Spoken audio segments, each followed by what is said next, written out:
হযরত আবু হুরায়রাহ রাদিয়াল্লাহু তাআলা আনহু হতে বর্ণিত।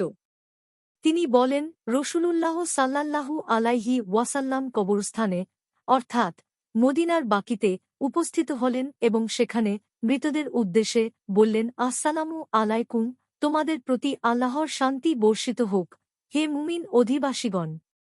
আমরা ইনশাআল্লাহ তোমাদের সাথে এসে মিলিত হচ্ছি। আমরা আশা করি আমরা যেন আমাদের ভাইদের দেখতে পাই। সাহাবীগণ আবেদন করলেন, হে আল্লাহর রসূল, আমরা কি আপনার ভাই নই?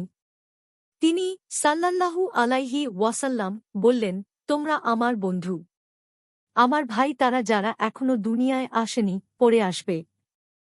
সাহাবীগণ আবেদন করলেন, হে আল্লাহর রসূল, আপনার উম্মাতের যারা এখনো আসেনি, তাদের আপনি কিয়ামতের দিন কিভাবে চিনবেন? উত্তরে তিনি সাল্লাল্লাহু আলাইহি ওয়াসাল্লাম বললেন, বলো দেখি, যদি কোনো ব্যক্তির একদল নিছক কালো রঙের ঘোড়ার মধ্যে ধবধবে সাদা কপাল ও সাদা হাত পা সম্পন্ন ঘোড়া থাকে, সে কি তার ঘোড়াগুলো চিনতে পারবে না? তারা বললেন, হাঁ, নিশ্চয়ই চিনতে পারবে, হে আল্লাহর রসূল।